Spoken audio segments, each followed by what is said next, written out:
कीर्तन पर नृत्य करता यह सुंदर बालक सची माता का लारा पुत्र है। उसके कपाल पर सिंदूर की मनोहारी तिलक लगा है और उसके मुराले बालों की लटें उसके गालों पर लटकती हुई अत्यंत शोभायमान है। उसके सिर पर बालों का जूड़ा बना है और उसके हृदय स्थल पर वन फूलों की माला इधर उधर डोल रही है। किसकी बात कर रहे हैं आप? सच्ची माता का पुत्र कौन है? चैतन्य महाप्रभु, जो भी अभी क्या आएगा और पूर्णिमा, उनका क्या हुआ था? जन्म। तो उन्हीं की बात कर रहे हैं। निताई नाम था उनका। उसने पीले रंग के जगमगाते वस्त्र पहने हुए हैं और नाचते समय उसके पैरों में बंधे नुपुर रूढ़ जुड़ की ध्वनि करते हैं। श्री श्री राधा और कृष्ण एक ही शरीर में मिले गए हैं। कौन है? चैतन्य महाप्रभु राधा और कृष्ण की मिलन, और दोनों मिलकर निधुवन में बांसुरी बजाते हैं। विश्वरूप के नाथ श्री गौरंग महाप्रभु ने स्वयं को नदिया से मैं इस भाव में प्रकट किया है। उस कीर्तन में कोई भक्त राधा कृष्ण के नामों को कीर्तन कर रहा है, कोई भगवान हरि के गुणों की महिमा गा रहा है, जबकि कुछ अन्य मृदंग की मधुर मंगलताम बजा रहे हैं। पूरा दृश्य ऐसा है मानो रंग बरस रहा है। श्री चैतन्य महाप्रभु की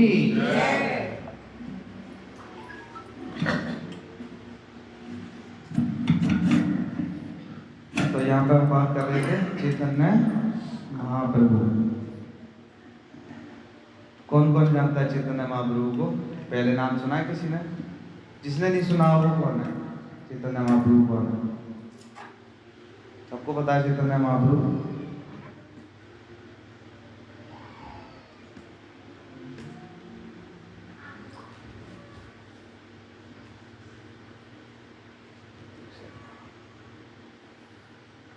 तब मैं बोल रहा हूँ, जब तक जो मायापुर गए थे वो मैं एक्सपीरियंस बता सकते हैं।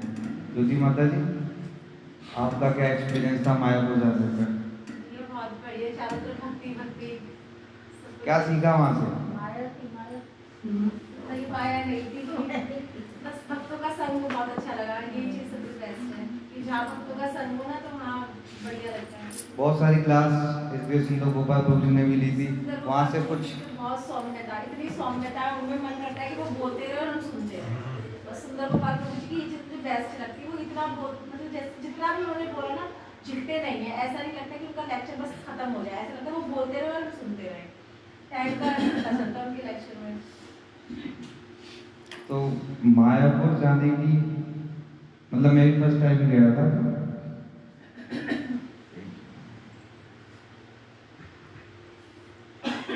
बस एक शिकायत रह गई, मतलब वहाँ की जगह को मैं अपनी आंखों में भरना चाहती थी पर वो भर नहीं पाई। देखो, हम लोगों के लिए फर्स्ट एक्सपीरियंस है, जो लोग नहीं गए उनके लिए थोड़ा सा बता रहे हैं। जैसे हम सोचते थे कि पास में वृंदावन है, क्या जरूरत है वहाँ जाने की, है ना? ये सोचते इतना दूर ट्रेवल करके जाए, क्या मतलब है? वृंदावन में सब कुछ बसा हुआ। पर जैसे ही वहाँ पहुँचे, पहुँचने के बाद जैसे ही वहाँ उतरे हैं, उतरने के बाद ये ऐसा हो गया कि कुछ ऐसा लगा कि वृंदावन से भी कुछ श्रेष्ठ जगह पे आ रहे हैं। अब वो क्यों लगा, जब तक पता नहीं कि महिमा। फिर अगले दिन प्रभु जी ने लेक्चर दिया, उसकी महिमा बताई। वो महिमा इतनी थी कि हम लोग वृंदावन को भी वहाँ भूल गए। तो हमें ये लगा कि हमें वृंदावन तो जाते ही रहते हैं, बट मायापुर एक ऐसा स्थान है कि हर एक को साल में एक बार बहुत ही ज्यादा, और उसकी महिमा ऐसी है कि वहाँ पर इतने करुणा में है चैतन्य महाप्रभु कि कितने भी अपराध करके भी जाते हैं ना हम लोग, जैसे अपराध होते रहते हैं रोजाना, कभी कुछ, तो वहाँ मायापुर जाने के बाद सब अपराध शून्य कर देते हैं चैतन्य महाप्रभु। और वहाँ की महिमा ऐसी है कि वहाँ के एक पग, अगर हम एक कदम चलते हैं तो 100 अश्वयज्ञ का फल मिलता है हमारे को। वहाँ इतने करुणा में है कि अगर हम सोते भी हैं तो वहाँ पर क्या बोलते हैं चैतन्य महाप्रभु कि वो दंडवत कर रहा है। इसलिए क्या है, वृंदावन और मायापुर में डिफरेंस क्या है? वृंदावन क्या है, यहाँ पर एक पुण्य का एक माला करते हैं तो 100 गुना माला मिलती है, और एक अपराध करते हैं तो 100 गुना अपराध मिलता है। और मायापुर क्या है, नवद्वीप, वहाँ पर क्या है, एक बार अगर हम माला करेंगे तो क्या मिलेगा? 100 गुना, और एक अपराध करेंगे तो कितना मिलेगा? शून्य। चैतन्य महाप्रभु इतना करुणा में है वो कि वहाँ पर शून्य करते, वहाँ देखते ही नहीं है, वहाँ अपराध गिनते ही नहीं है कि अपराध भी कोई चीज होती है। तो देखना जब हम जाएंगे तो वृंदावन सोचते हैं कि पूरा भरा हुआ है, मायापुर उससे भी ज्यादा भरा हुआ है। वहाँ सुबह सुबह मंगल आरती करने का मतलब वहाँ की वाइब्रेशन वृंदावन से भी बहुत अलग है। तो मैं तो बोलता हूँ कि जो लोग हम जा चुके हैं वो एक एक्सपीरियंस बता रहे हैं, हर एक को अपना टाइम ऐसा कुछ निकाला है कि जा ही जाए एक साल में एक बार मायापुर। वो धाम एक ऐसा धाम है कि पूरी वाइब्रेशन अलग है। ये मत सोचना दूर है, खर्चा लग रहा है, ये लग रहा है, बहुत ही अलग वाइब्रेशन है, बहुत अलग चीज है। और इवन आयुष बुला दे।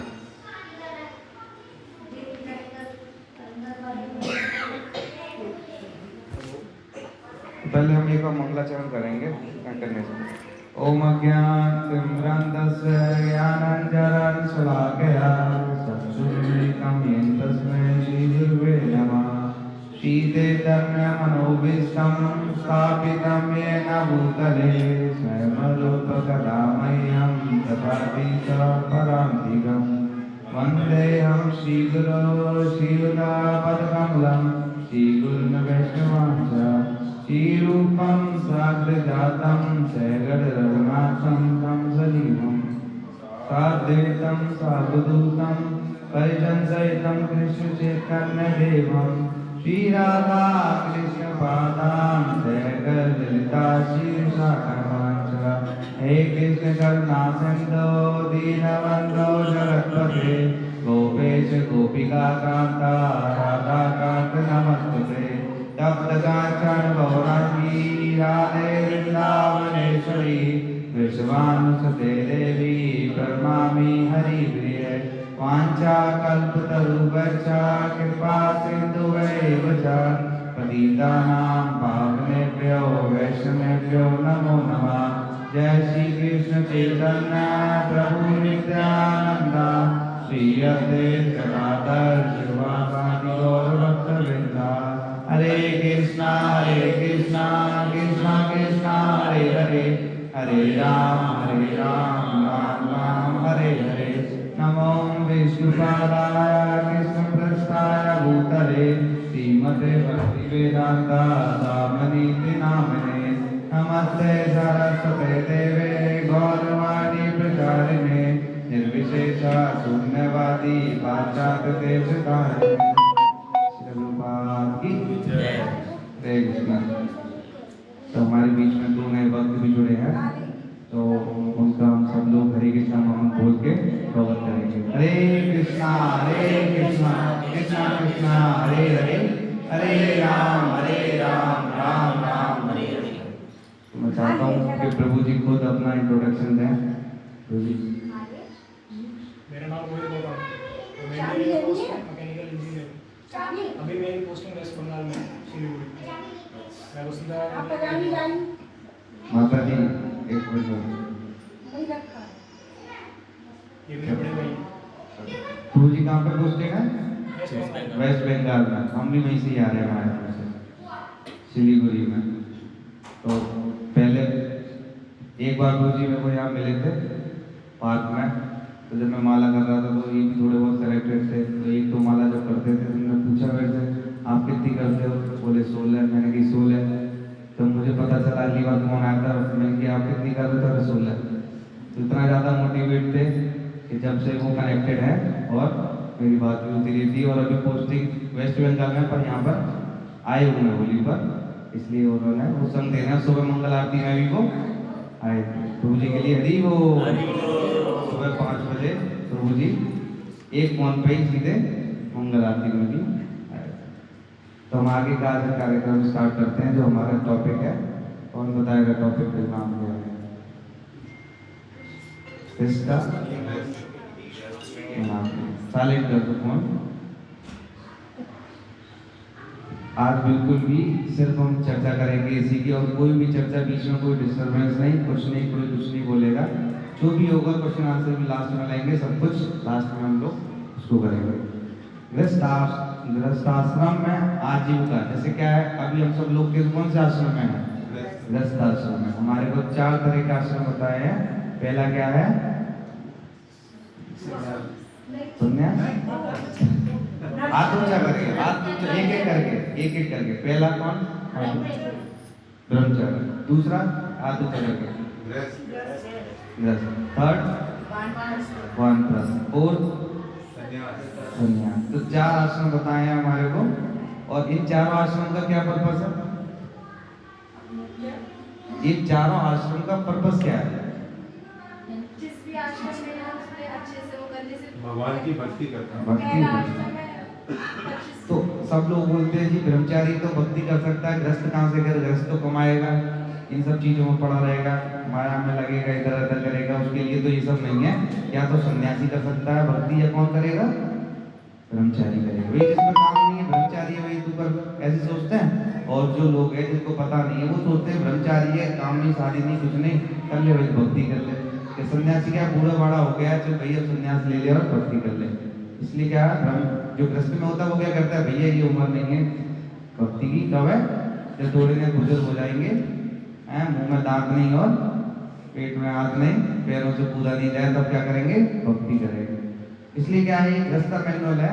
यहाँ पे बताया कि गृहस्थ जीवन में रहते हुए हमारे को भक्ति कैसे करनी है। तो प्रभुपाद ने बहुत अच्छे से सब कुछ इसमें बताया गया है। लोग कहते हैं हमारे पास टाइम नहीं है, हम लोग कैसे मैनेज करें, क्या करें, तो उसके लिए बहुत अच्छे से ये बताया गया है कि गृहस्थ आश्रम में रहते हुए हमारे को कैसे भक्ति करनी है। तो टॉपिक है गृहस्थ आश्रम में आजीविका कैसे अर्जित करनी चाहिए, कुछ योग्य एवं अयोग्य कार्य। आजीविका मतलब धन, लक्ष्मी, सबको चाहिए। अगर हम गृहस्थ में हैं तो सबको क्या चाहिए? इसी के लिए तो भागा भागी है ना, इसी के लिए तो टाइम नहीं है। भैया जॉब चल रही है, बिजनेस चल रही है, कभी कहीं कभी कहीं, फोन करो मायापुर नहीं जा सकते, तो जी अभी कहाँ है, तो बच्चे का ये है, भला में इसका ये है, वो है, ठिकाना है ना, कितने सारे क्वेश्चन हैं हमारे को। अब यहाँ पर बताएंगे प्रभुपाद के कैसे मैनेज करना है, क्या करना है, तो उसी को देखते हुए हम लोग आगे बढ़ेंगे। फर्स्ट क्या होता है, गृहस्थ को अपनी गृहस्थी चलाने के लिए धन कमाना चाहिए, ये बता दिया हमारे को धन कमाना चाहिए, परंतु उसे यह कार्य सरल तरीके से करना चाहिए। कौन सा तरीका? बहुत सरल तरीका। कृष्ण भावना में स्थित गृहस्थ का मुख्य उद्देश्य सादा जीवन, उच्च विचार, सिंपल लिविंग, हाई थिंकिंग। कौन सा बताया है? सादा जीवन, उच्च विचार है। वह अनुचित रूप से महत्वाकांक्षी नहीं होता, वह ना आवश्यकता से अधिक धन कमाने का प्रयास करता है और ना ही आवश्यकता से अधिक वस्तुओं का संग्रह करने का। तो क्या बताया, कितना अच्छा बताया प्रभुपाद ने। इसमें क्या बोल रहे हैं कि धन कमाना है, बोला है कि गृहस्थों को चलो धन कमाओ, धन कमाना, पर कैसा? जो सरल तरीके से आ जाए। ऐसा ना हो कि सुबह लग रहे हैं, दोपहर लग रहे हैं, रात लग रहे हैं, कितना कठिन परिश्रम कर रहे हैं, गधे की तरह सुबह से लेकर रात तक लग रहे हैं, जिनमें हमारे को एक पल भी टाइम नहीं है कुछ करने का, भक्ति करने का, कहीं यात्रा पे जाने का, कुछ जाने का, लगे पड़े हैं। तो ऐसी धन से क्या है, कोई फायदा नहीं है। तो कैसा बता, बहुत सरल तरीके से जो मिल जाए, क्योंकि ऑलरेडी हमारा आधारित है कि हमारे को कितना मिलना है, हमारे को प्रयास ऐसे ही करना चाहिए। और क्या कैसा रखना है? सादा जीवन, सिंपल लिविंग। जितनी सिंपल लिविंग होगी। हाई थिंकिंग का मतलब क्या होता है? ऐसा नहीं हो कि साइंटिस्ट बन गए। लोग सोचते हैं कि जी हम तो बहुत बड़े प्रोफेसर हैं, हम तो बहुत बड़े साइंटिस्ट हैं, हम तो बैचलर हैं, हाई थिंकिंग वाले हैं। तो क्या बताया, कौन बताएगा? हाथ ऊंचा करके। सिंपल लिविंग हाई थिंकिंग का मतलब क्या होता है? सिंपल लिविंग कोई प्रयास करेगा? सिंपल लिविंग तो समझ में आ गई कि भैया जैसा मिल जाए वैसे मैं रह लूँगा। हाई थिंकिंग जरूरत से ज़्यादा high thinking. Simple living means जो हमारी ज़रूरत की चीज़ें, जितना हमें अपने जीने के लिए जो चाहिए है, केवल उसी तक। और उच्च विचार मतलब कृष्ण भगवान को सेंटर में रखकर अपनी जीविका चलाना। माता जी के लिए हरि बोल। क्या करना है? हाई थिंकिंग का मतलब है साइंटिस्ट बनना, बहुत बड़े पोजीशन पे आना, वो उसको हाई थिंकिंग नहीं बोलते। हाई थिंकिंग का मतलब है कि तुम कितने कृष्ण भावना में हो, है ना, कृष्णा कॉन्शियस कितने हुए हो, है ना। लोग तो बहुत बड़ी बड़ी पोजीशन पे, क्या वो खुश है? नहीं। इसलिए क्या सिंपल लिविंग का मतलब हमारे को जितना जरूरत है उतना ही कमाना। और हाई थिंकिंग मतलब हमेशा किसको सोचना?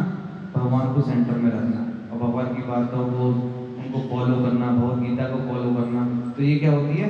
High thinking. बहुत पैसा भी हो जाना कोई ये नहीं कि जी हम तो बहुत बड़े, कितने बड़े वो हो गए, उससे कोई फर्क नहीं पड़ता। ये बताया कितने तुम कृष्ण भावना में अपनी आजीविका अर्जित करने की प्रक्रिया में गृहस्थ कभी भी दूसरों के प्रति कठोर व्यवहार नहीं करता, ना ही किसी का शोषण करता है, ना ही किसी को ठगता है, ना ही किसी के प्रति क्रूर व्यवहार करता है और ना ही किसी के प्रति अन्याय करता है। तो क्या बताया है, अगर हमारे को लक्ष्मी कमा भी रहे हैं तो कैसे कमा रहे हैं? ऐसा ना हो कि हम लोग क्या करें, कठोर व्यवहार करने लग जाएं, शोषण करने लग जाएं, है ना, एक की चाल लेने लग जाएं। इससे क्या है, जिससे क्या होगा, धन कमाने, धन तो आ जाएगा पर क्या है, वो धन रहेगा नहीं हमारे पास। उसे पाप कर्म नहीं करना चाहिए, उसे अपनी योग्यता अनुसार निर्धारित कर्तव्यों का ईमानदारी से पालन करना चाहिए। उसके क्या बताया, हमारे को क्या करना है, पाप कर्म नहीं करना। पता चली कोई ऐसी चीज बेचने लग गए, शराब बेचने लग गए, है ना, मांस मच्छी काट कूट के बेचने लग गए, तो क्या कोई भी पाप कर्म नहीं करना चाहिए। योग्यता का जो हमारे में भगवान ने योग्यता दी है उसी के हिसाब से ईमानदारी से क्या करना चाहिए, हमारे को धन कमाना चाहिए। अपनी आय और व्यय में उसे भ्रष्ट नहीं होना चाहिए। महत्वपूर्ण बात तो यह है कि गृहस्थ को सरल कृष्ण भावना में पद्धति से उतना धन कमाना चाहिए जिससे वे अपने शरीर और अपनी आत्मा का पोषण कर सके, अपने परिवार का पालन कर सके, भगवान की सेवा कर सके, अच्छी तरह जप कर सके, अर्चा विद्या की सेवा कर सके तथा भक्तों को अपने घर आमंत्रित करके उनकी सेवा कर सके तथा उन्हें कृष्ण प्रसाद खिला सकते। जो आज पूजा माता जी कर रही है वो क्या कर रही है, हम सबको बुलाया है उन्होंने और प्रसाद खिलाएंगे। तो क्या है, यही बता रहा है प्रभुपाद जी, बोल रहे हैं क्या करना चाहिए, हमारे को ऐसे अपनी लाइफ को बनाना चाहिए जिससे कि हम इजी लाइफ हो, जिससे क्या हो, हम लोग भक्तों को संग कर पाए, हम लोग एक यात्राओं पे जा पाए, हम लोग यहाँ एक साथ बैठ पाए और इतना टाइम भी हो कि हम और भी डिवोटीज को अपने घर बुला सके और उनके लिए प्रसाद की भी व्यवस्था कर सकें। ऐसा ना हो कि हम लोग पर लगे पड़े पता ही नहीं है क्या रहा है। उसको पता है जो शरीर और आत्मा ये दो चीज चलाने में कितना लगता है। शरीर को चलाने के लिए क्या चाहिए, सिंपल, तो कपड़े चाहिए, थोड़ा बहुत खाना पीना चाहिए और वो हम लोग सभी कमा लेते हैं। पर क्या है, हमारे को क्या है, नीड और वांट। तो वांट कितनी है कि एक नहीं दो घर, दो नहीं तीन घर, ये छोटा है बड़ा लेंगे, बड़ा है उसके चक्कर में क्या है, रेस लग रही है, भाग रहे हैं। और देखे जाए तो इतना तो रहना नहीं है जितना हम लोग कमा रहे हैं, जितना हम लोग रखे हैं। और अभी अभी बैंक अकाउंट भी बहुत लोग खोल के देख लोगे तो उनके पास उतना होगा कि वो अपनी लाइफ को बहुत इजीली मैनेज कर सकते हैं पूरी जिंदगी भर। पर फिर भी क्या लगती है, अरे इससे तो नहीं जुगाड़ बनेगी, अरे तो और तो होना चाहिए, एक घर यहाँ हो तो एक घर वहाँ, जहाँ जाए वहाँ एक अपना घर हो। तो क्या है, इसमें बताया प्रभुपाद ने बिल्कुल मना किया है। वो क्या बोल रहे हैं, सिंपल लिविंग, इतना ही कमाओ, उससे ज़्यादा कमाओगे क्या होगा, फंसे रहोगे, टाइम नहीं मिलेगा, भगवान की भक्ति के लिए टाइम नहीं मिलेगा, और भक्ति के लिए टाइम नहीं मिलेगा तो क्या फायदा, मेहनत करने का फायदा है। गधा मेहनत करता है सुबह से शाम तक, पर घास उसको कहीं भी मिल सकती है, पर वो क्या सोचता है, मेरा मालिक मुझे क्या देगा, घास देगा, जब सुबह से रात तक मैं करूँगा। पर घास कहाँ थी, वो कहीं पे भी घास खा सकता था। तो ऐसी हमारी भी क्या है, हम लोग इतनी मेहनत करते हैं, इतनी मेहनत करते हैं, किसके लिए, एक घास के लिए कि मालिक घास देगा, और जिससे कि हम लोग कहीं पे भी अपनी जीविका के लिए इतना इजीली प्रोसेस है, हम कमा सकते हैं और गृहस्थी चला सकते हैं। तो यही बता रहे हैं। तो हमारे को कभी भी लगे कि बहुत हम लोग इतना इंडल्ज हो गए हैं कि हमारे पास टाइम ही नहीं है लाइफ में, कि कुछ नहीं कर पा रहे हैं, तो हमें सोचना चाहिए कि क्या ऐसी चीज़ हम कर रहे हैं जिससे हमारे पास टाइम नहीं है, और उसको टाइम को कैसे निकाला जाए जिससे कि क्या है, ज़्यादा से ज़्यादा कहाँ करें, कृष्ण भावना में अपना यूटिलाइज करें। अगर हम नहीं करते हैं तो क्या होगा, हमारा व्यर्थ ही जीवन चला जाएगा। यदि कोई भक्त भगवान कृष्ण की सेवा हेतु अधिक धन अर्जित करना चाहता है तो उसे वरिष्ठ भक्तों का मार्गदर्शन लेना चाहिए तथा सावधानी बरतनी चाहिए कि वे स्वयं को संदेहास्पद एवं हानिकारक कार्यों में ना फंसा ले, जिससे उसकी मानसिक शांति एवं उसके स्वास्थ्य को नुकसान हो। अगर किसी की इच्छा है कि मेरे को बहुत पैसा कमाना है और लक्ष्मी चाहिए, किसके लिए, कृष्ण की सेवा करने के लिए। कभी कभी सोचते हैं कि जी सेवा करेंगे और उसके लिए मेहनत करते हैं, जब पैसा आता है तो क्या करते हैं, हम अपनी पॉकेट में रखते हैं। पहले तो हमारा मन रहता है कि हमारे को और मेहनत करें और मेहनत करें, किसके लिए, हम भगवान जी का मंदिर बनवाएंगे, सेंटर बनवाएंगे और प्रचार में लगेंगे। और जैसे पैसा आता है तो क्या करते हैं, हमारी आंटी गरम, चल भाई लग गए 2-4-5 लाख रुपए, फिर दोबारा लग गया, आ गया अकाउंट में। तो हमारे को समझ में आना चाहिए कि हमारे को कितना कमाना है, कितना रखना है, कितनी ज़रूरत है, कितनी नहीं ज़रूरत है, उससे ज़्यादा हमारा क्या होना चाहिए, कृष्ण भावना में अच्छे से हम कर पा रहे हैं, नहीं कर पा रहे हैं। गृहस्थ आश्रम में कई चिंताएं हैं, जैसे बच्ची की पढ़ाई सबसे बड़ी गृहस्थ आश्रम में सबके लिए कि जो इतनी माता बैठी हैं उनको बड़ी चिंता है, भैया बच्चे का क्या है। गृहस्थ आश्रम में कई चिंताएं हैं, सबसे बड़ी चिंता क्या है, बच्चों की पढ़ाई, उनका विवाह, घरेलू खर्च इत्यादि, यही तो चिंता है सबसे बड़ी। कह रहे भैया तो एग्जाम आ गए, कैसे जाएं, कैसे करें, ये सब तो नहीं है, पहले इसको पढ़ा लें। इन सब जरूरतों को पूरा करने के लिए पर्याप्त मात्रा में धन की आवश्यकता पड़ती है, ये भी सही बात है। गृहस्थी के कार्यों को लेकर अनावश्यक चिंता नहीं करनी चाहिए। माता पिता की भूमिका निभाते हुए गृहस्थ भक्त को इस बात का ज्ञान होता है कि उसके बच्चों का प्रारब्ध उनके कर्मों के अनुसार निश्चित हुआ है तथा उनके पास स्वतंत्र इच्छा है। ऑलरेडी उनको क्या है, बच्चों का पता है। कृष्ण भावना में अगर पेरेंट्स होते हैं वो जानते हैं कि इनको क्या उद्देश्य है, हमारा क्या उद्देश्य है। बोलते हैं भागवत में बताते हैं कि जब तक माँ और बाप ना बने, जब तक हम बच्चे को क्या ना कर पाए, कृष्ण भावनामृत में नहीं जोड़ पाए, जब तक हमारे को माँ बाप बनने का भी अधिकार नहीं है। तो हमारा मेन टारगेट क्या होना चाहिए कि हमारा बच्चा कितना कृष्ण भावनामृत हो रहा है, और अगर वो नहीं हो रहा है और 4 चीज़ों में लग रहा है तो कोई उसका उद्देश्य नहीं है, चाहे वो IAS बने, PCS बने, कितना भी कुछ भी बने। इवन बुक में भी ऑलरेडी ग्रंथों में ये लिखा हुआ बता ही रहे हैं कि बच्ची की पढ़ाई, उनका विवाह, घरेलू सब की चीज़ के लिए हमारे को चिंता नहीं करनी चाहिए। माता पिता की भूमिका निभाते हुए जितना है टाइम, जितना हमारी भूमिका क्या है, हम लोग क्या करें, उनको क्या है, कृष्ण भावनामृत बनाएं, और सब तो ऑलरेडी प्रारब्ध है, उनको जो मिलना है सो मिलना है। वो गृहस्थ भक्त को इस बात का ज्ञान होता है कि उसके बच्चों का प्रारब्ध उनके कर्मों के अनुसार निश्चित हुआ है। इसलिए क्या है, हर माता पिता क्या सोचें, इसको कैसे भक्त बनाएं, ये ना सोचें कि उसको कितना बड़ा इसको स्कॉलर बना रहा है। स्कॉलर अगर उसके भगवान में ऑलरेडी लिखा हुआ है इसके कर्मों के आधार पर, तो वो बनेगा। अगर नहीं बना हुआ तो उसको कितना भी लग लो 10-20 साल और खराब कर लिए ना, तो वो कृष्ण भावना में हुआ, ना ही वो स्कॉलर होना, तो क्या हुआ, कोई मतलब का नहीं है। इसलिए उसे चाहिए कि श्री कृष्ण के प्रति विश्वास रखते हुए अपने आप को श्री कृष्ण के प्रति समर्पित करके अपनी जिम्मेदारियों का निर्वाह करे। गृहस्थ आश्रम में आश्रय लेने का वास्तविक अर्थ है कि अपने सभी कार्यकलापों में भगवान पर निर्भर रहना तथा उनकी शरण लेना। श्रील भक्ति विनोद ठाकुर एक भजन में कहते हैं, बिना किसी अपराध के श्री कृष्ण के पवित्र नामों का जप करो। श्री कृष्ण ही हमारी माता हैं, वे ही हमारे पिता हैं तथा वे हमारे जीवन की संपत्ति है। तो माता पिता कोई दूर नहीं है, कौन है, हमारे महामंत्री है। हरे कृष्ण क्या है, वही हमारी माता है, वही हमारा पिता है, और वही क्या है, जीवन की संपत्ति है। तो क्या करना है हमारे को, सवाल सबसे पहला मेन टारगेट क्या होना चाहिए, हरे कृष्ण का जप, चाहे वो बच्चा हो, चाहे बुजुर्ग हो, चाहे बूढ़ा हो। और इवन माँ बाप भी क्या बोले, सबसे पहले प्रायोरिटी क्या दो, अपनी स्पिरिचुअल लाइफ पे दो। सेकंड क्या है, उसका प्रारब्ध ऑलरेडी निश्चित है, उसको जो बनेगा बन जाएगा। एक गृहस्थ को अपने परिवार के सदस्यों को भगवान कृष्ण के प्रतिनिधि के रूप में देखना चाहिए। क्या देखना चाहिए, गृहस्थ में जो लोग रहते हैं हमारे साथ में क्या है, वो भी कौन है, प्रतिनिधि हैं कृष्ण के, तथा उनका पालन पोषण एवं रक्षा बड़े ही उत्तम तरीके से करनी चाहिए।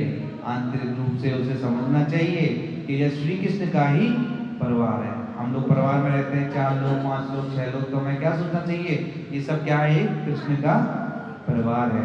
ऐसी प्रज्ञा में अपने कर्तव्यों का निर्वाह करने से विश्वास उत्पन्न होता है तथा अपनी आजीविका पवित्र तरीके से अर्जित करने की भावना मन में दृढ़ होती है। जब हमारे को लगेगा कि ये जो जितने भी हमारे धैर्य है साथ में, वो सब क्या है, भगवान के प्रतिनिधि हैं, उनका मुझे ध्यान रखना है, तो सब क्या, हमारा मन अच्छे, जब हम लक्ष्मी कमाएंगे तो क्या होगा, हमारा मन अच्छी धर्म के तरीके से हम लक्ष्मी कमाएंगे।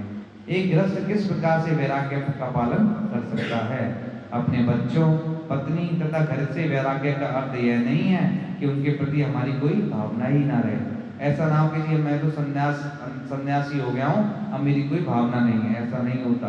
तो क्या बताया, उनके प्रति स्नेह रहना हमारे लिए स्वाभाविक है। जब हमने परिवार लिया है, गृहस्थ जीवन में आए हैं, तो स्वाभाविक है कि हमारे को प्रेम होगा ही होगा।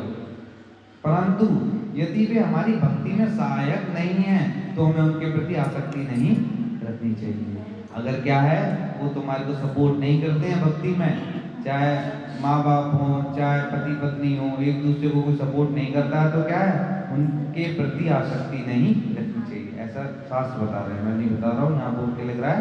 हमें आसक्ति नहीं रखनी चाहिए ऐसे, हमें उन्हें कृष्ण भाव भक्ति में लाने हेतु प्रयास करते रहना चाहिए। हमारा क्या मेन उद्देश्य होना चाहिए कि जितने भी परिवार में लोग हैं उनको क्या करें, कृष्ण भावनामृत बनाएं। कृष्ण भावनामृत की प्रक्रिया अत्यंत ही सरल एवं आनंददायक है। हर गृहस्थ को यह प्रयास करना चाहिए कि वे अपने पारिवारिक सदस्यों को कृष्ण भावनामृत में प्रशिक्षित करे। ऐसे घर में जिसके सब सदस्य कृष्ण भावनामय हैं, उस घर में व्यक्ति को गृहस्थ आश्रम त्याग कर संन्यास लेने की आवश्यकता नहीं है। हम सोचते हैं कि हम तो परेशान हो गए इस घर से, कहाँ ले रहे हैं, संन्यास ले रहे जा रहे हैं, हम तो हो गए बहुत ज्यादा परेशान। चल भाई जंगल करेंगे हम तपस्या, वहाँ भी क्या होगा, जंगल पहुंचेंगे, वहाँ मन नहीं लगेगा, वहाँ से भागेंगे। इसलिए क्या बताया, अगर पूरा परिवार कृष्ण भावना में हो जाता है तो संन्यास की कोई जरूरत नहीं, क्योंकि क्या होगा, चर्चा किसकी होगी, कृष्ण की होगी। सब चीज क्या होगा, सेंटर में कृष्ण होंगे। इसलिए क्या है, हमारे का क्या प्रयास करना चाहिए, संन्यास से बेटर है कि जितने आसपास के लोग हैं उनको क्या कर दो, कृष्ण भावना में। जैसे हम लोग सोसाइटी में रह रहे हैं, क्या हो गया, सामने हमारे प्रभु जी, हरे कृष्णा प्रभु जी, सारी माता जी, पूजा माता जी, हरे कृष्णा माता जी, क्या हुआ, देखो कितना आनंद आ रहा। यहाँ रहते हुए भी आनंद ले रहे हैं, लोग इधर उधर भाग रहे हैं, हम क्या कर रहे हैं, एक दूसरे का समूह बना, आसपास सोसाइटी बनी, सबको कृष्ण भावना में जोड़ना है। और क्या कर रहे हैं, हरे कृष्णा कृष्णा कृष्णा हरे हरे, हरे राम राम राम, है ना। क्या बताते हैं, अगर अभी जैसे किसी को किसी से प्यार हो जाए, समझ लो, अब वो क्या है, अब उसको छोड़ नहीं सकते हैं और कृष्ण भावनामृत में भी आ सकते हैं, आ गए हैं। अब हमारा मन तो यही है कि बोलते हैं असत से असत संग त्यागे, ऐसा बोलते हैं कि जो कृष्ण भावनामृत में उसका संग त्याग देना चाहिए। तो हमारे को क्या दो ऑप्शन मिलते हैं, या तो उनको त्याग है, और त्याग रहे तो क्या हो रहा है, हमारी हालत खराब हो रही है, अरे हमें तो प्रेम है, बहुत दिल से आसक्ति है। तो सेकंड ऑप्शन क्या बचता है, उनको भी क्या करो, भक्त बना दो। जब वो भी भक्त हो जाएगा तो क्या होगा, हरि बोल, क्या हो जाएगा, फिर हमारे को भागने की जरूरत नहीं, तपस्या करने की जरूरत नहीं। फिर क्या होगा, हर समय चर्चा से भगवान की होगी, भगवान के लिए प्रसाद बनेगा, भगवान की सब चीजें होंगी, ऐसे ही है ना। तो कितना आनंद आएगा। अभी समझो ये समूह है, ऐसी क्या हो, सोसाइटी हमारी पूरी हो जाए, है ना, ये सब कृष्ण भावनामृत हो जाए, तो रहते हुए भी हमारे को कितना आनंद आएगा, वैकुंठ जैसा आनंद आएगा। इसलिए क्या बताते हैं, इस्कॉन के जो सेंटर है वो सब क्या है, वैकुंठ धाम है। प्रभुपाद क्या कहते थे, यहाँ पर ये मैं ऐसे मंदिर नहीं खोल रहा, वो क्या है, वैकुंठ खोल रहा हूँ। वो क्या है, डिफरेंट इंस्टीट्यूट खोले हैं, जहाँ पर क्या है, सब लोग भक्त लोग, एक लाइक माइंडेड लोग होते हैं जो एक साथ भक्ति करना चाहते हैं, वो सब मिलते हैं और क्या करते हैं, कृष्ण भावनामृत में जाते हैं। वहाँ जाकर उनको यही नहीं पता चलता कौन मेरी माँ, कौन मेरा बाप, कौन मेरा मौसी, कौन मौसा, कौन चाचा, कौन चाची, कुछ नहीं, भूल जाते हैं। क्यों, उनको लाइक माइंडेड जो एक जैसे लोग हैं। जैसे हम मायापुर गए थे, मायापुर में क्या था, अलग अलग तरह के लोग थे, है ना, एक दूसरे को पहचान नहीं, पर ऐसा लग रहा था कि हमसे पता नहीं कब से मिले हुए हैं। उनसे बात करके, उनके संग रह के, मतलब कभी यही नहीं लग रहा था कि हम 2 दिन हुए मैं आए हुए, और उनके साथ ऐसे रिश्ते बन गए थे जिससे हम लोग पता नहीं कितने कितने टाइम से उनके साथ रह रहे हैं। क्या था इसका मेन सेंटर, क्या था, कृष्णा। जहाँ पर कृष्ण सेंटर में होंगे वहाँ क्या होगा, लड़ाई नहीं होगी, होगी भी तो क्या होगी भैया, दर्शनार्थी तो हम जाएंगे। और सारे बहुत सारे कपल होते हैं, वो सब क्या करते हैं, मंगल आरती के लिए लड़ते हैं, कोई दर्शनार्थी के लिए लड़ता है, कोई कहेगा यात्रा में नहीं जाएंगे, वो कहेगा यात्रा में जाएंगे। तो ये सब लड़ाई भी कौन सी होंगी, स्पिरिचुअल लड़ाई होंगी, उनमें भी क्या होगा, आनंद होगा। लड़ किसके लिए रहे हैं, भगवान के लिए लड़ रहे हैं। नहीं जी नहीं यात्रा जाएंगे, वो कह रहा नहीं जाएंगे, वो कह रहा ये, तो ये सब चीज़ें की लड़ाइयाँ रहेंगी, उसमें भी आनंद अलग होगा। इसलिए क्या है, हमारा मेन उद्देश्य क्या होना चाहिए, जैसे ही पता चले कि हम कृष्ण भावनामृत में आ रहे हैं, इस्कॉन से जुड़ रहे हैं, लोग हमें सपोर्ट नहीं करेंगे आसपास के, तो हमारे को क्या करना पड़ेगा, इनको जैसे ये मेरा दोस्त था बचपन में, अब मुझे पता चला कि दोस्ती भी रखनी है, तो मैंने क्यों ऐसा तो इसने भी क्या किया, आयुष प्रभु बन गया हमारे। तो वो क्या है, यहाँ पर आ गए और अब दोस्ती भी रही, और क्या हो गया, कृष्ण भावनामृत में भी, और अब कृष्ण यहाँ पर आ गया, अब यहाँ आनंद कर रहे हैं। जब वैसे आनंद थे जब दोस्त थे, और आज हम यहाँ मिल गए तो हमारे कृष्ण भावना में दान है। इसलिए क्या है, जो भी देखो जिनसे नहीं हमारी आसक्ति है उनका प्रयास क्या करो, वो भक्त बना दो।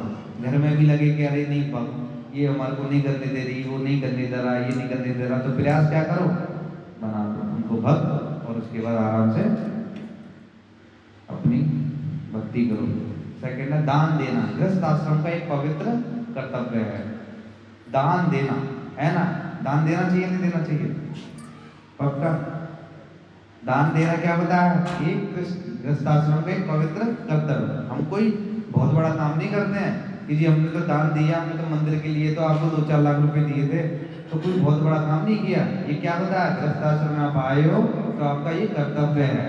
तो इसलिए क्या छाती फुला के घूमने की जरूरत नहीं है कि हमारा तो नाम लिखना चाहिए यहाँ पर। और अगर आप कर भी रहे हो, भगवान के लिए कुछ कर रहे हो, कुछ दान दे रहे हो, तो वो क्या आपका कर्तव्य निभा रहे हो, कोई बहुत बड़ा कुछ नहीं कर रहे हो उसमें।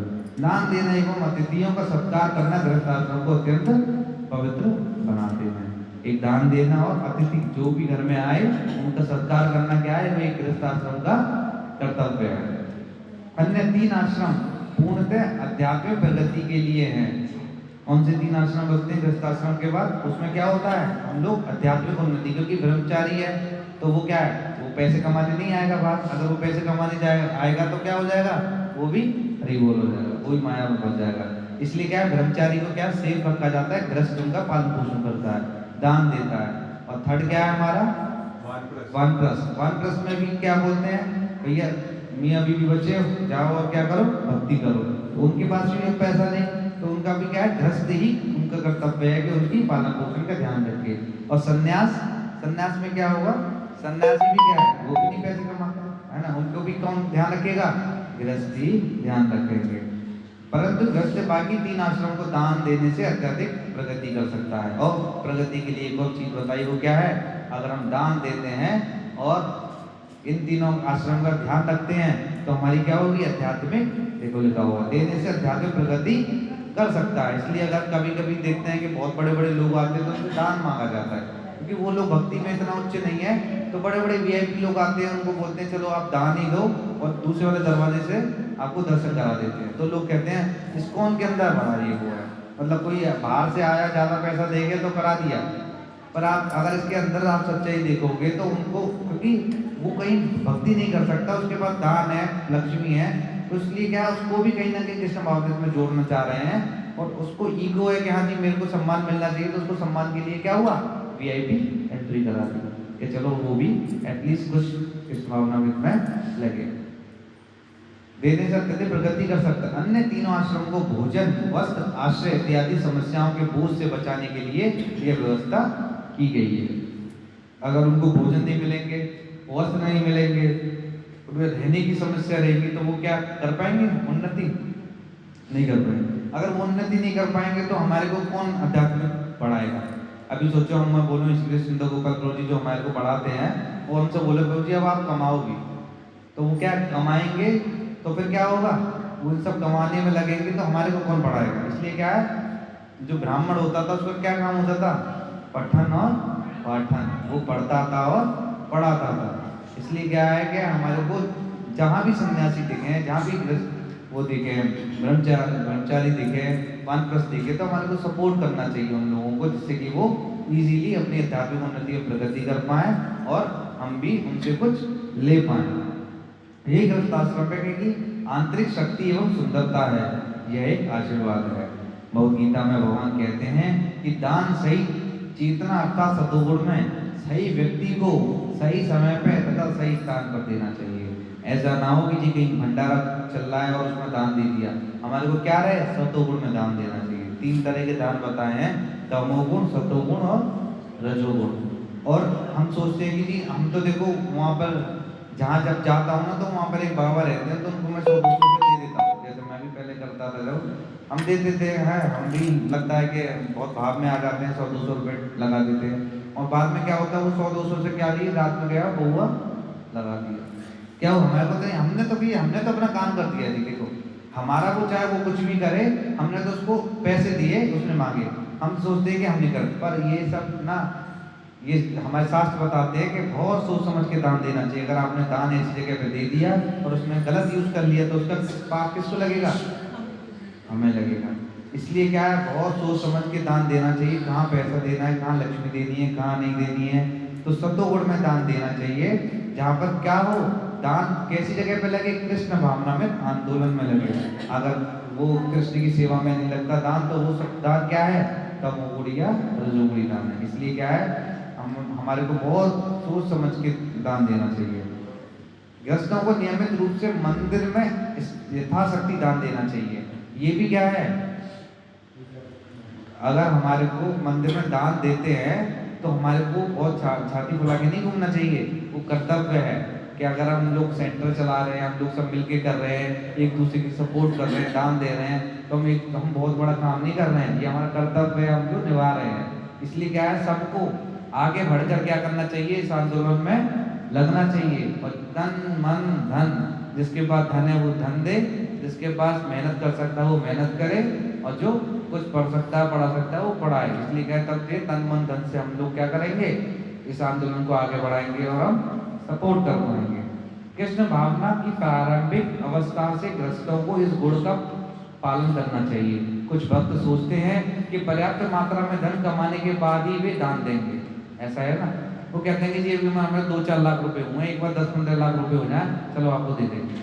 फिर आगे होता है, भगवान ने हमें जो भी धन दिया है उसमें से नियमित रूप दान देने में हमें कृष्ण भक्ति में सहायता मिलती है। अगर हमारी जॉब है, हम जॉब करते हैं, 50,000 की जॉब है, तो उसमें से क्या करना चाहिए, कुछ दान देना चाहिए। किसी की 1 लाख है उसमें देना चाहिए, किसी की 10,000 है उसमें से भी दान देना चाहिए। पर अगर हम दान नहीं देंगे तो क्या होगा, हमारी कृष्ण भावना में आगे प्रोग्रेस नहीं हुई। जिन्होंने बताया क्या, जितना भी जो भी कमाता है, ऐसा ना हो कि जी हम एक दिन 1 लाख रुपए कमाएंगे तब आपको देंगे। जो भी जितने भी स्थान पे कमा रहा है उसी हिसाब से हमारे को क्या करना चाहिए, दान देना चाहिए। भगवान ने हमें जो भी धन दिया है उसमें से नियमित रूप दान देने में से हमें कृष्ण भक्ति में सहायता मिलती है। किस चीज़ में, कृष्ण भक्ति में। अगर हम कुछ भी, कोई 10 रुपये कमाता है तो उसमें 1 रुपया दे, 1000 कमाता है तो 10 रुपये दे, पर दे जरूर। अगर दान नहीं दोगे तो क्या होगा, हमारी कृष्ण भक्ति नहीं प्रोग्रेस करती है। श्रील प्रभुपाद के अनुसार एक गृहस्थ को सैद्धांतिक रूप से अपनी आय का 50% हिस्सा भगवान कृष्ण को, कोई देगा, कोई 1 लाख जी 50,000 तो हमारे ऐसे चलेंगे, अब क्या खाएं और क्या कमाएं, ऐसे तो कहते हैं। तो प्रभुपाद बोलते थे कि हम जो भी कमाते हैं उसका 50% क्या कर देना चाहिए, दान देना चाहिए, एंड 25% अपने परिवार के लिए। 25% ही रखना है। 25% रखेंगे तो ज़्यादा बड़े बंगला ही नहीं बना पाएंगे, तो अपना सिंपल लिविंग हाई थिंकिंग अपने आप आ जाएगी। पर ऐसा हम लोग करते नहीं हैं। 50% में तो हमारी हालत ही खराब हो जाएगी, ये क्या कहती है। और तथा 25% आपातकालीन आवश्यकताओं के लिए बचा कर रखना चाहिए। 50 दान देना है, 25 घर के लिए रखना है, 25 कोई इमरजेंसी कुछ आ जाता है उसके लिए रखना है। तो ये नियम बताता प्रभुपाद ने, पर ऐसा अभी लोग नहीं करते हैं। एटलीस्ट हम लोग तो खुद भी सोच सकते हैं हम कितने % दे रहे हैं, है ना दान। कोई 10% भी दे रहा होगा तो अभी अपने आप में बहुत बड़ी बात होगी। गृहस्थों को चाहिए कि वे अपनी जिम्मेदारी का अनुभव करें तथा जरूरतमंदों के प्रति करुणा दिखाएं। तो क्या जिम्मेदारी का, गृहस्थों की जिम्मेदारी है, जो जिम्मेदारी बताई गई है उसका पालन करें और जो जरूरतमंद है उनकी सहायता करनी चाहिए। अतिथियों की सेवा एवं दूसरों से व्यवहार। एक गृहस्थ का अपने स्तर पर पूरी तरह से यह प्रयत्न करना चाहिए कि वह दूसरों के प्रति सही व्यवहार करे। अपनी शक्ति एवं साधनाओं को प्रयोग करके उसे अतिथि की सेवा करनी चाहिए। किससे करनी चाहिए, अपनी शक्ति एवं साधनों का प्रयोग करके उसे अतिथि की सेवा करनी चाहिए तथा उसे संतुष्ट करने का प्रयास करना चाहिए। जैसे कोई भी आता है घर में, अतिथि आया या कुछ भी आए, तो क्या करना चाहिए, बेस्ट टू बेस्ट उनको क्या सर्व करना चाहिए। वैदिक परंपरा अनुसार एक अतिथि भगवान का प्रतिनिधि होता है, भले ही वह भक्त ना हो। अतिथि देवो भव। संस्कृत में अतिथि का अर्थ है कि ऐसा व्यक्ति को किसी भी दिन बिना तिथि के बिना सूचना दिए आ जाता है। कृष्ण भावनाविद रीति द्वारा अतिथियों की देखभाल करने के लिए एक गृहस्थ को कटिबद्ध होना चाहिए। हमें ये ना हो ये तो अपना है, ये अपना नहीं, भक्त आ गए तो बहुत कुछ हो गए और भक्त आ गए तो ऐसे ही है, ये तो सब आते रहते हैं। तो क्या हमारे को कैसे करना चाहिए व्यवहार, एकदम इतना खुश तरीके से उनको अच्छे से सर्व करना चाहिए कि उनको ये लगे कि हाँ मैं एक सही जगह पर आया हूँ और आई। गृहस्थ की पत्नी को धर्म पत्नी कहा जाता है। उससे यह अपेक्षा की जाती है कि वह अपने माता पिता, संबंधियों तथा अतिथियों की सेवा करने में वह पति का पूरा सहयोग करे। तो क्या पत्नियों के लिए क्या बताया है? उनको क्या बोला गया है? धर्म पत्नी। उसकी क्या अपेक्षा करते हैं कि जो माता पिता हों, जो संबंधी हों, आसपास के लोग हों, अतिथि जो लोग आए उनको क्या करे? पति का पूरा सहयोग करे कि वो क्या है, उसको अच्छे से अच्छे सर्व कर पाए। जैसे पति कर रहा है तो उसके लिए सहयोग करे। ऐसा ना करे ये तो रोजाना से आया है। होता ना आजकल कि हमें तो भैया अकेले ही रहना है, हम नहीं रह सकते माँ बाप के साथ, ये वो बला दिखाना। पर हमारे को गृहस्थ क्या बताते हैं? हमारे को बताते हैं हमारे को माता पिता की सेवा, और जो भी गृहस्थ आए और जो भी हमारे मतलब और भी आते हैं, जो अतिथि जो आए उनका पूरा सत्कार करना चाहिए। अतिथि किस प्रकार करना चाहिए? आतिथ्य किस प्रकार करना चाहिए तथा उसके लिए सही चेतना। आतिथ्य प्रदान करना औपचारिकता का विषय नहीं है, अपितु यह तो चेतना का विषय है।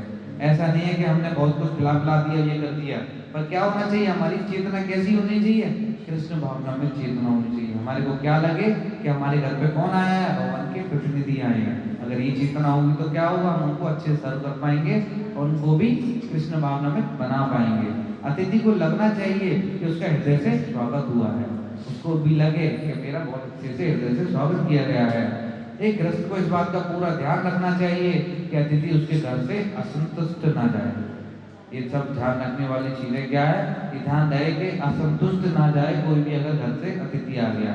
ये सब क्या है? हमारे गृहस्थ जीवन की कितना अच्छे से बताइए। अगर हम सिर्फ ये बुक को भी फॉलो करने लगेंगे ना तो हमारी लाइफ एकदम अपने आप ही बदल जाएगी। हम सोचते हैं बहुत क्रैश कोर्स करते हैं, ह्यूमन रिसोर्स क्या फलाना ढिकाना कि हम अच्छे इंसान बन जाएं, ये कर जाएं। क्या करना? सिर्फ कृष्ण भावना में बन गए और हम जो बताया उस पर चलेंगे तो क्या होगा? हम लोग अच्छे इंसान अपने आप ही बन जाएंगे। प्रेम एवं उत्साह आतिथ्य के मूल घटक हैं। अतिथि की सेवा की प्रक्रिया रूढ़िवादी एवं औपचारिक नहीं होनी चाहिए। जब लंबे अंतराल के पश्चात महात्मा विदुर हस्तिनापुर लौटे तब युधिष्ठिर महाराज एवं उनके परिजनों ने किस प्रकार उनका स्वागत किया, इसका वर्णन श्रीमद् भागवतम में किया गया है। अत्यंत प्रसन्नता पूर्वक वे सब विदुर के पास गए।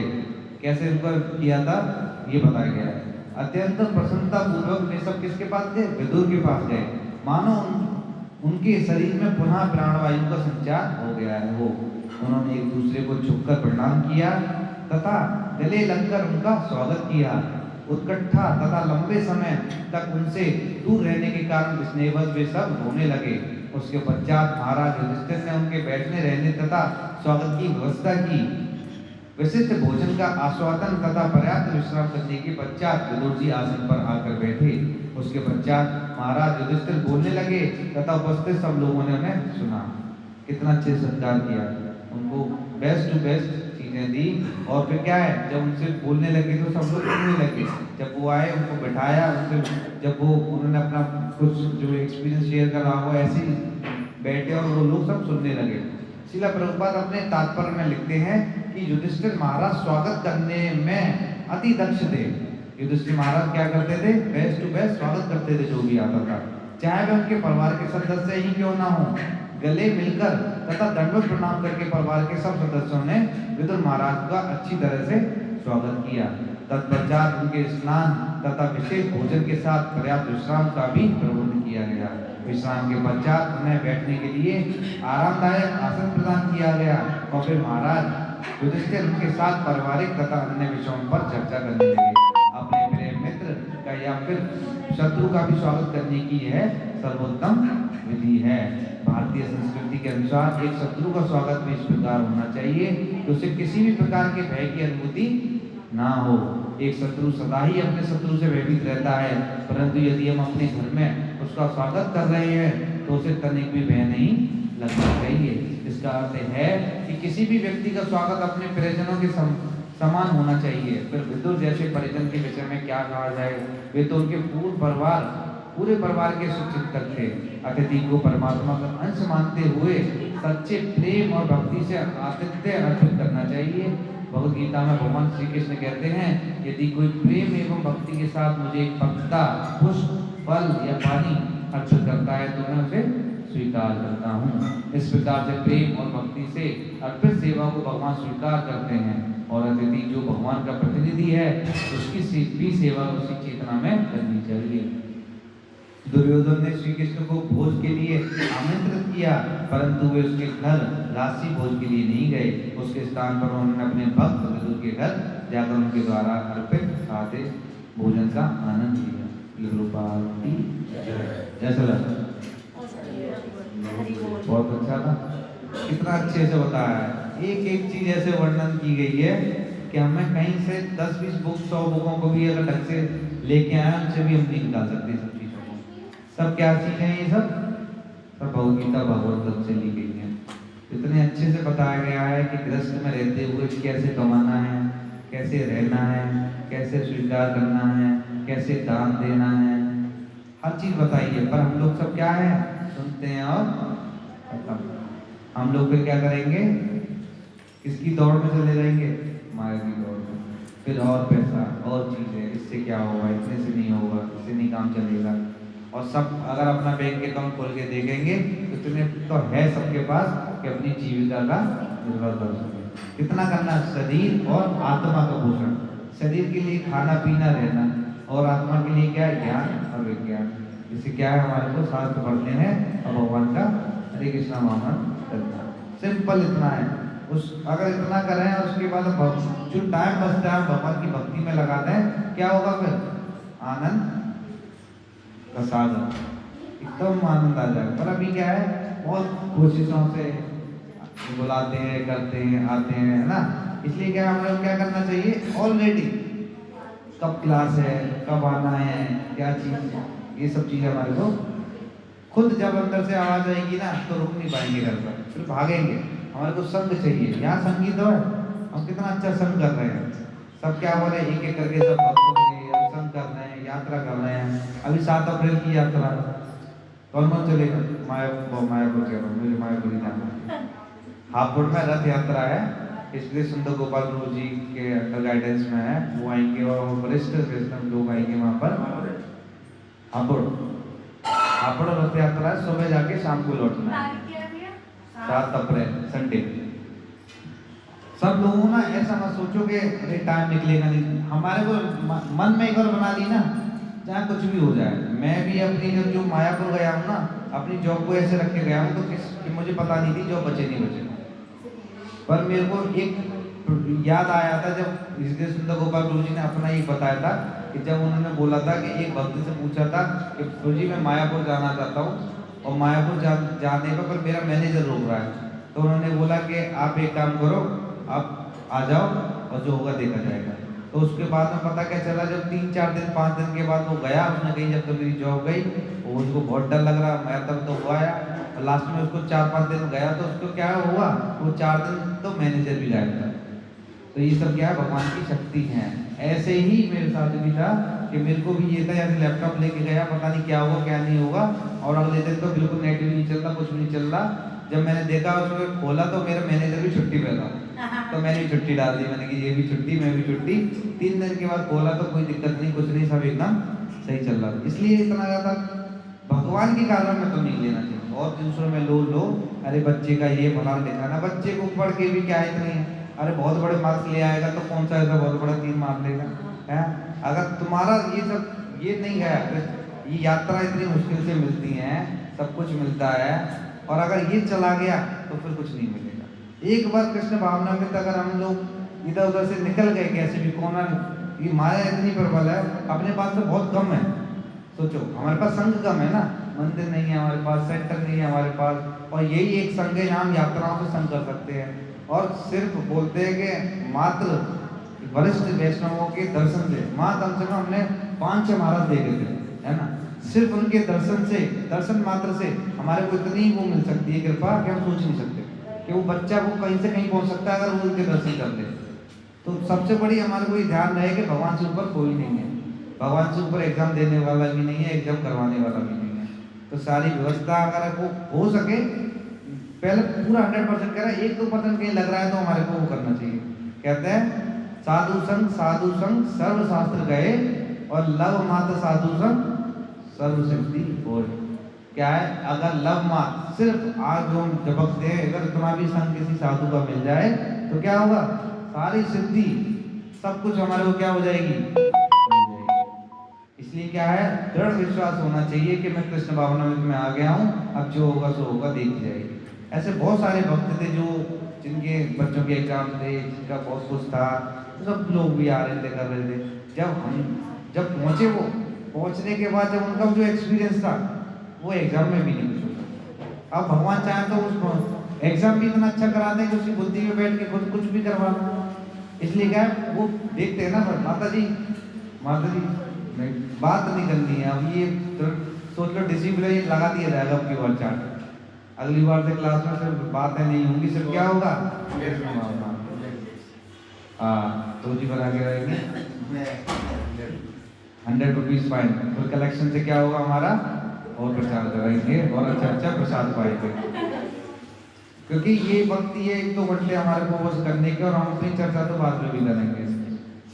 तो यही बताना है कि हमारे को जो यात्रा मिलती है वो ये मत सोचो कि अरे ये प्रभु जी तो पीछे पड़े रहते हैं, यात्रा चलो यहाँ चलो वहाँ चलो। एक बार जब आपको अंदर से आ गया ना, फिर आप छोड़ नहीं सकते।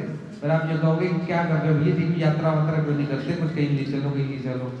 असली क्या है, हमारा संघ अभी संडे है, संडे में भी 1 घंटा है। माला भी उतनी अच्छी नहीं है अभी, हम लोगों ने भी आज से स्टार्ट किया है मंगल आरती। तो आज मंगल आरती में आने वाले भक्त के नाम है नितिन प्रभु जी और हमारे नए भक्त रोहित प्रभु जी। तो प्रभु जी आए, सुबह हम लोगों ने मंगल आरती करी, हम 5-7 लोग थे, इतना अच्छा लगा, बहुत अच्छा लगा। हम लोग रोजाना प्रयास करेंगे और संडे को हम लोग और ज़्यादा टाइम लेके करा करेंगे। तो जो भी कोई इंसान आना चाहता है, कोई भक्त ज्वाइन करना चाहता है, तो वो संडे को 5 बजे आ सकता है और रोज भी आ सकता है, किसी को कभी भी आना हो। तो हम लोग कर रहे हैं, इसके लिए कोशिश कर रहे हैं। दूर ये सब चीज़ें दूर मत देखो, बैकुंठ तो और भी दूर है ना, ग्लोरी गार्डन दूर है, ये है। पहले तो हमारे पास सुविधा नहीं थी, हाथों में टटोर रहे थे, कुछ ऐसी व्यवस्था मिल जाए जहाँ पर हम लोग जुड़ पाएँ। आज भगवान की कृपा से एक स्टेप हम आगे बढ़ रहे हैं, तो फिर हम दूरी देख रहे हैं। तुम सब दूरी छोड़ो, अगर एक बार 100% लगा देंगे इसमें एनर्जी, फिर ये सब जो लक्ष्मी क्या है, लक्ष्मी कहाँ रुकेगी, अपने पति के पास ही तो रुकेगी। तो जब भगवान हमारे साथ होंगे तो लक्ष्मी कहाँ जाएगी।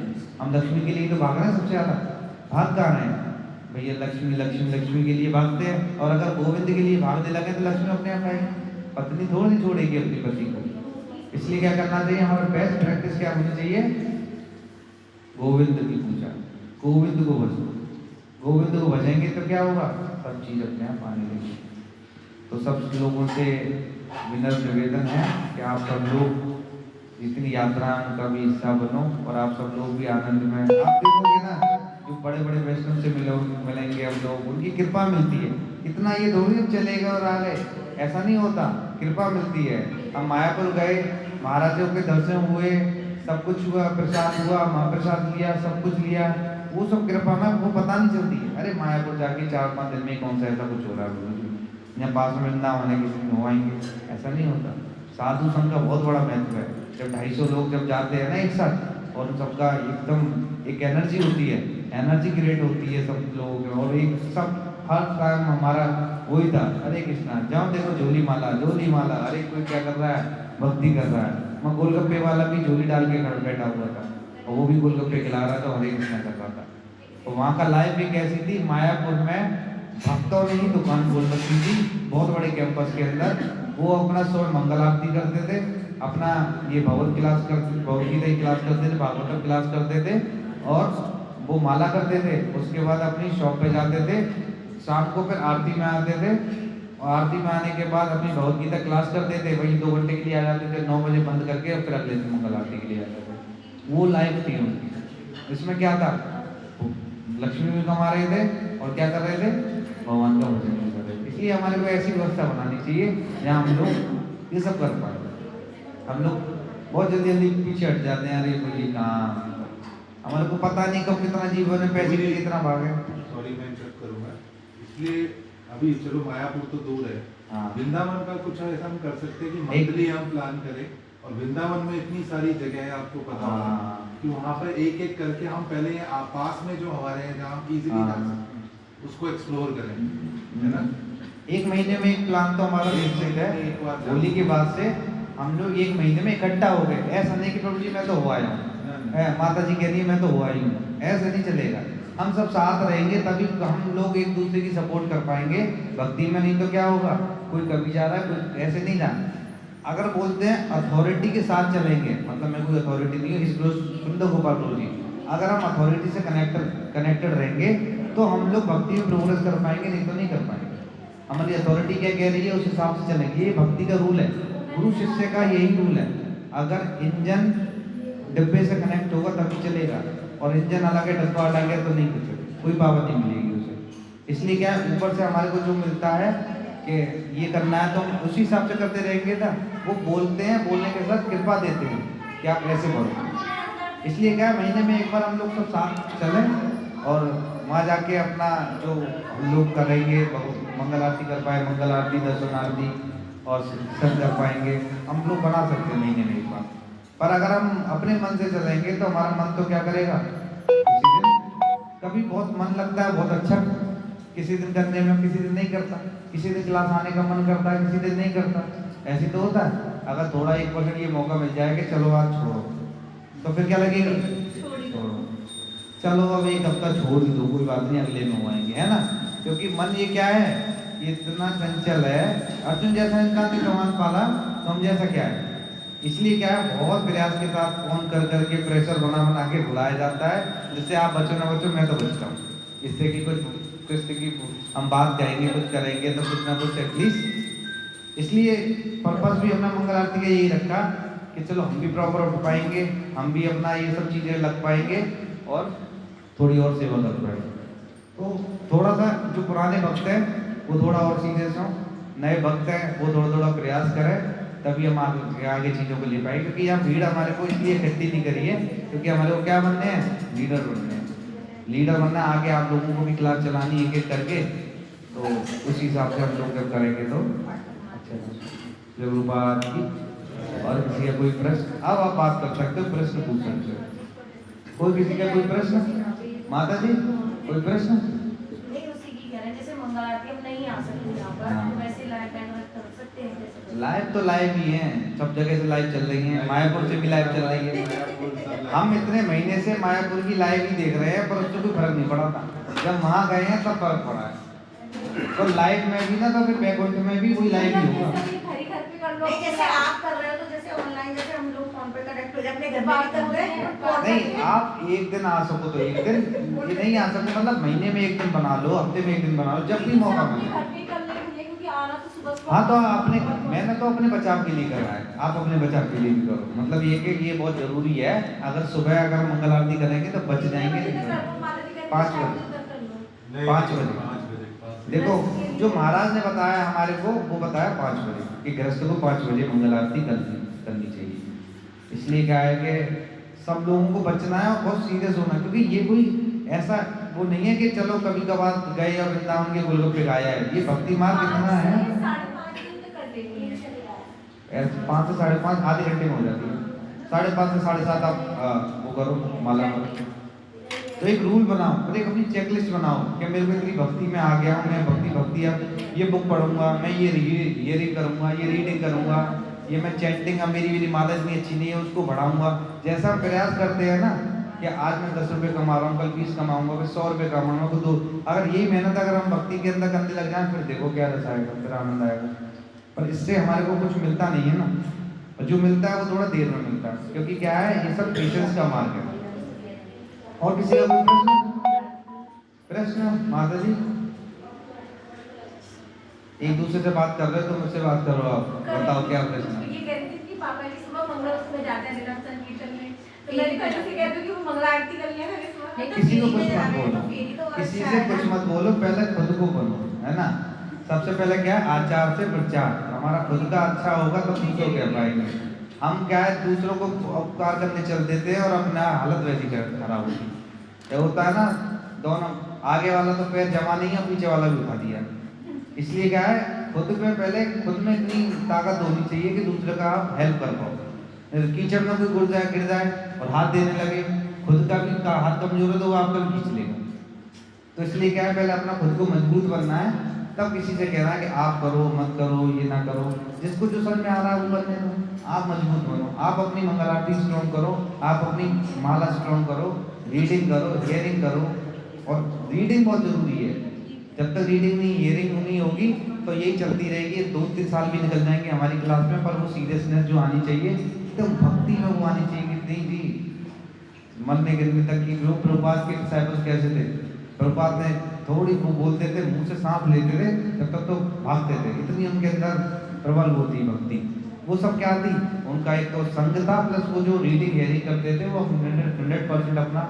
अभी हम क्या करते हैं, आज इनके यूट्यूब पे अच्छा लग रहा है ये देख लिया, आज इनका अच्छा लग रहा है ये देख लिया, चलो ये भी सही बात कह रहे हैं, वो भी सही बात कह रहे हैं, तो हमारे को ये सब चीज़ नहीं करनी चाहिए, विंडो शॉपिंग नहीं करनी चाहिए।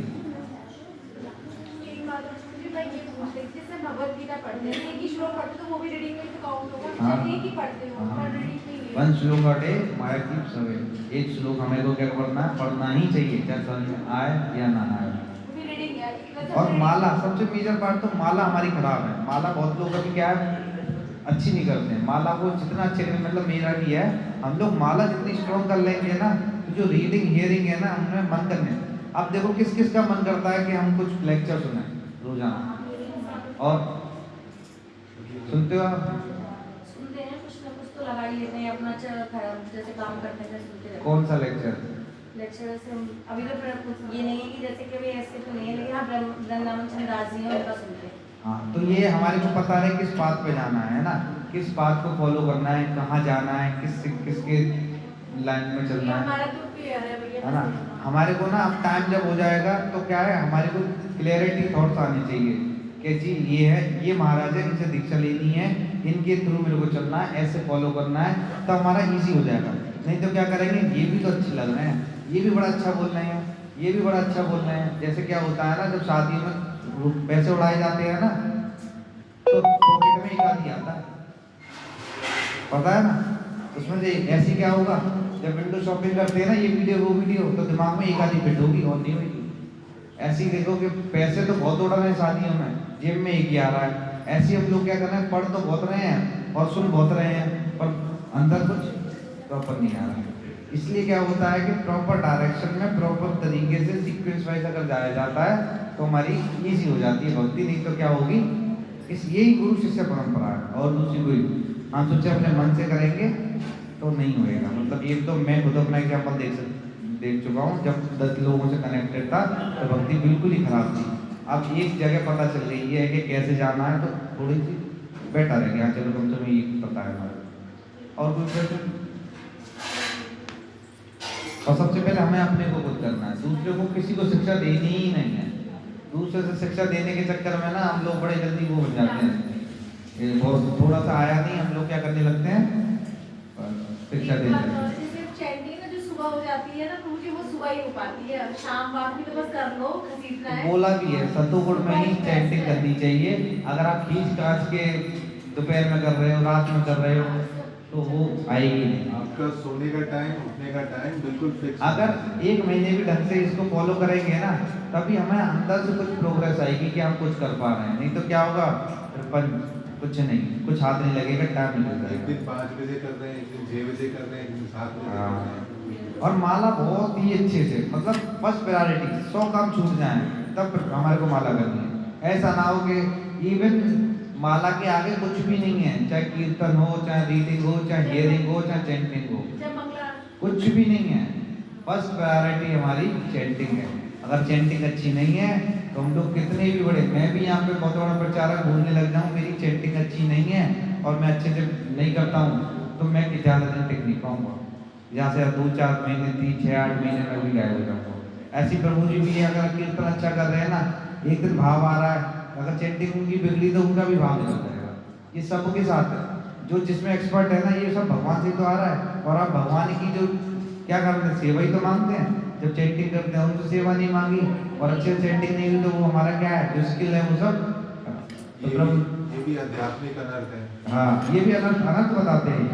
आध्यात्मिक इसलिए क्या है कि हमारे को जो सीनियर हैं और प्रभु जी सीनियर हैं उनसे पूछ सकते हैं, वो तो दीक्षित भक्त है प्रभु जी, और वो बैठे हमारे एक दीक्षित भक्त, उनसे पूछना है कैसे करना है कैसे नहीं करना। और दीक्षित भक्तों को की रिस्पॉन्सिबिलिटी महाराज ने दी हुई है कि हमारी तभी तो दीक्षा मिली। दीक्षा का मतलब ये थोड़ा नहीं होता कि सिर्फ दीक्षा लेनी, तो हम लोगों को भी रिस्पॉन्सिबिलिटी मिली हुई है। जो लेना चाह रहे हैं, जो ले चुके हैं, उनको 100% रिस्पॉन्सिबिलिटी ने बोला है उसी के अनुसार चलना। अब लोग बोलते हैं कि दीक्षा मिल जाएगी तो हम अच्छे से कर पाएंगे, ऐसा नहीं होता। जब तक प्रयास नहीं किया, प्रैक्टिस नहीं करी, तो हम तब भी नहीं कर पाओगे।